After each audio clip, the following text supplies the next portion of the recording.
രണ്ടാം ഘട്ട വെടിനിർത്തലിനുള്ള യുഎസിന്റെ പദ്ധതി അംഗീകരിച്ച ഇസ്രായേൽ റമദാൻ പെസഹ ആഘോഷ കാലഘട്ടത്തിൽ വെടിനിർത്തൽ സാധ്യമാക്കുമെന്നാണ് ഇസ്രായേലിന്റെ നിലപാട്.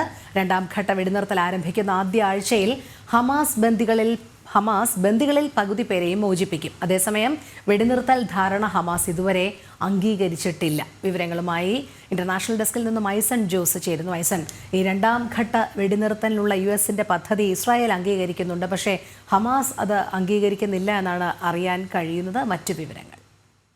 തീർച്ചയായും രോഹിണി, ഇസ്രായേൽ ഈ പദ്ധതി അംഗീകരിക്കുന്നു, അല്ലെങ്കിൽ ഈ ആശയം രണ്ടാം ഘട്ട വെടിനിർത്തൽ നേരത്തെ നടന്ന 42 ദിവസം നീണ്ടുനിന്ന വെടിനിർത്തലിന് ശേഷം രണ്ടാം ഘട്ട വെടിനിർത്തലിലേക്ക് കടക്കാമെന്ന നിലപാടിലേക്ക് ഇസ്രായേൽ എത്തുമ്പോൾ അത് സംബന്ധിച്ച അംഗീകാരം കഴിഞ്ഞ ദിവസം വളരെ വൈകിയാണ് ബെഞ്ചമിൻ നെതന്യാഹുവിൻ്റെ ഓഫീസ് ഇത് സംബന്ധിച്ച് അറിയിപ്പ് പുറത്തുവിടുന്നു. അതിന് മുന്നോടിയായി ഇൻ്റലിജൻസ് ഉൾപ്പെടെയുള്ള സംവിധാനങ്ങളുമായി ചർച്ചകൾ നടത്തുകയൊക്കെ ചെയ്യുന്നത്. സബത്ത് ദിനത്തിൽ അത്തരത്തിലൊരു നീക്കം ഇസ്രായേലിൻ്റെ ഭാഗത്തു നിന്ന് ഉണ്ടായത് തന്നെ ഏറെ വ്യത്യസ്തമായൊരു നീക്കമാണ്, അല്ലെങ്കിൽ കൃത്യമായൊരു നിലപാടാണ് എന്ന ഒരു നിരീക്ഷണവും അന്താരാഷ്ട്ര നിരീക്ഷകരെല്ലാം തന്നെ നടത്തുന്നുണ്ട്. മാധ്യമങ്ങളും അത്തരത്തിൽ റിപ്പോർട്ട് ചെയ്യുന്നുണ്ട്.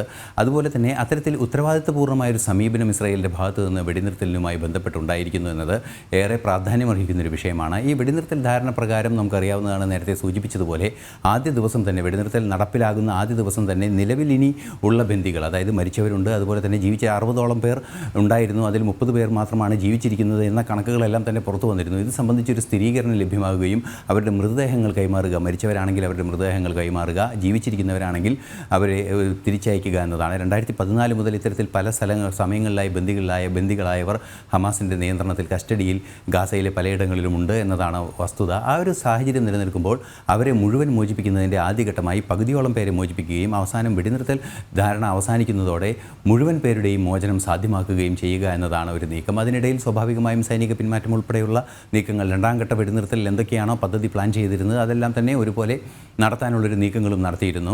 നേരത്തെ നമുക്കറിയാവുന്നതാണ്, ഹമാസ് ഇക്കാര്യത്തിൽ വെടിനിർത്തൽ നടപ്പാക്കുന്ന അല്ലെങ്കിൽ ശനിയാഴ്ച തോറും ബന്ദികളെ വിട്ടയക്കുന്ന അവസാന ദിവസം എല്ലാം തന്നെ ചില നിലപാടുകൾ ഹമാസിൻ്റേത് ഈ എഗ്രിമെൻറ്റിനെതിരായ നിലപാടുകളായി മാറുന്നൊരു സാഹചര്യം ഉണ്ടായിരുന്നു. അത്തരത്തിലൊരു സാഹചര്യത്തെ അതിശക്തമായ എതിർപ്പ് അന്താരാഷ്ട്ര സമൂഹത്തിൻ്റെ ഭാഗത്തുനിന്നും പ്രത്യേകിച്ച് അമേരിക്കയുടെ ഭാഗത്തുനിന്നും എല്ലാം തന്നെ ഉണ്ടായതോടെ അത്തരം നീക്കങ്ങളിൽ നിന്നെല്ലാം തന്നെ പിന്തിരിക്കുകയായിരുന്നു ഹമാസ്. പക്ഷേ ഇപ്പോൾ നിലവിലെ ഈ ഇസ്രായേൽ അംഗീകാരം നൽകിയിരിക്കുന്ന വെടിനിർത്തൽ ധാരണയ്ക്ക് ഹമാസിൻ്റെ ഒരു പിന്തുണ, അല്ലെങ്കിൽ ഹമാസ് അംഗീകരിക്കുന്നില്ല, അതല്ലെങ്കിൽ സപ്പോർട്ട് ചെയ്യുന്നില്ല എന്നൊരു നിലപാട് വളരെ കൃത്യമായി അറിയിച്ചിരുന്നു. നേരത്തെ നമുക്കറിയാവുന്നതാണ്, കെയ്റോയിൽ ഹമാസിൻ്റെ ഈ വെടിനിർത്തൽ ധാരണ സംബന്ധിച്ച ചർച്ചകൾ ഈജിപ്തിൻ്റെയും ഖത്തറിൻ്റെയും നേതൃത്വത്തിൽ നടക്കുന്നുണ്ട്, അല്ലെങ്കിൽ അവരുടെ മധ്യസ്ഥതയിൽ നടക്കുന്നുണ്ട് എന്ന വിവരങ്ങളും പുറത്തു വന്നിരുന്നു. പക്ഷേ അത് സംബന്ധിച്ച് ഒരു അന്തിമ തീരുമാനങ്ങളൊന്നും ഇതുവരെ ഉണ്ടായിട്ടില്ല. ഈജിപ്തിൻ്റെ ഭാഗത്തുനിന്ന് ചർച്ചകൾ കെയ്റോയിൽ നടക്കുന്നു, ഖത്തർ അതിൽ ഇടപെടുന്നു, അതുപോലെ തന്നെ രണ്ട് വിഭാഗങ്ങളുടെയും ചർച്ചകൾ നടന്നു. അതുപോലെ നേരത്തെ നമ്മൾ പറഞ്ഞതുപോലെ അമേരിക്കയുടെ പ്രതിനിധി അതിൽ ഓൺലൈനായി പങ്കെടുത്തുവെന്ന സൂചനകളെല്ലാം തന്നെ പുറത്തു വന്നിരുന്നു കഴിഞ്ഞ ദിവസം. പക്ഷേ അത് സംബന്ധിച്ച് ഒരു അന്തിമ തീരുമാനമെടുക്കുന്നതിന് വേണ്ടി വെടിനിർത്തലിന് തയ്യാറായ ഇസ്രായേലിൻ്റെ നിലപാടിനോട് അന്തിമമായി പ്രതികരിക്കുന്നതിനുള്ളൊരു നീക്കം ഇതുവരെ ഹമാസിൻ്റെ ഭാഗത്തു നിന്നുണ്ടായിട്ടില്ല എന്നത് അതീവ ഗൗരവമേറിയൊരു വിഷയമായി തന്നെയാണ് നിലനിൽക്കുന്നത്. ഇന്നത്തെ ദിവസം ഏറെ സുപ്രധാനമാണ്. ഇത് സംബന്ധിച്ചുള്ളൊരു തീരുമാനമെടുക്കുക എന്നതാണ് ഏറെ പ്രാധാന്യമുള്ളത്. രണ്ട് വിഭാഗങ്ങൾക്കും, ഇസ്ലാം വിഭാഗങ്ങൾക്കും അതുപോലെ തന്നെ യഹൂദ വിഭാഗത്തിനും ഏറെ ഗൗരവമേറിയ, അല്ലെങ്കിൽ അവർക്ക് ഏറെ വൈകാരികമായി ബന്ധമുള്ള റമദാൻ മാസവും അതുപോലെ തന്നെ പെസഹ വാരവും എല്ലാം തന്നെ വരുന്നു.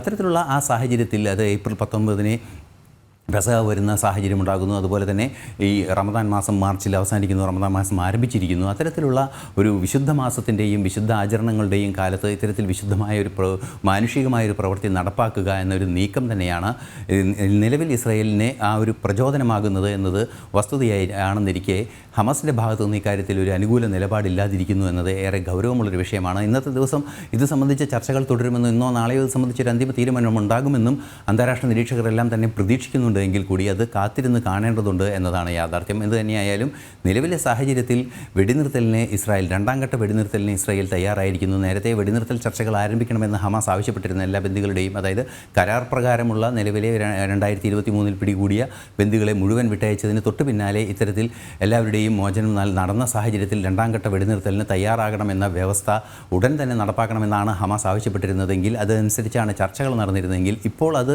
തയ്യാറായി ഇസ്രായേൽ മുന്നോട്ട് വന്നപ്പോൾ വന്നപ്പോൾ അത് സംബന്ധിച്ച് ഒരു അംഗീകാരം നൽകുന്നതിൽ നിന്നും അവർ പിന്തിരിഞ്ഞു നിൽക്കുന്ന ഒരു സാഹചര്യം നിലനിൽക്കുന്നുണ്ട്. ഇതെല്ലാം അനുകൂലമായി ഭവിക്കുമെന്ന് പ്രതീക്ഷിക്കാമെങ്കിലും ഹമാസിൻ്റെ നിലപാട് അല്പം ഗൗരവമേറിയത് തന്നെയാണ് എന്നാണ് നിരീക്ഷിക്കപ്പെടുന്നത്. എന്ത് തന്നെയായാലും ഒരു ദിവസങ്ങൾക്കകം അത് സംബന്ധിച്ചൊരു തീരുമാനമുണ്ടായില്ലെങ്കിൽ കർശന നടപടിയിലേക്ക് നീങ്ങാനുള്ള സാധ്യതയുണ്ടെന്ന് വളരെ ലളിതമായ ഭാഷയിൽ അല്ലെങ്കിൽ വളരെ സമചിത്തമായ ഒരു ഭാഷയിൽ ഇസ്രായേൽ മുന്നറിയിപ്പ് നൽകുകയും ചെയ്യുന്നുണ്ട്. ഇത്തരം സാഹചര്യങ്ങളാണ് നിലവിൽ പശ്ചിമേഷ്യയിൽ നിലനിൽക്കുന്നതെന്നുകൊണ്ട് തന്നെ കാര്യമായ ഇടപെടൽ അന്താരാഷ്ട്ര സമൂഹത്തിൻ്റെ ഭാഗത്തു നിന്ന് പശ്ചിമേഷ്യൻ വിഷയത്തിൽ ഉണ്ടാകുന്നു എന്ന് തന്നെയാണ് മനസ്സിലാക്കാൻ സാധിക്കുന്നത്. രോഹിണി.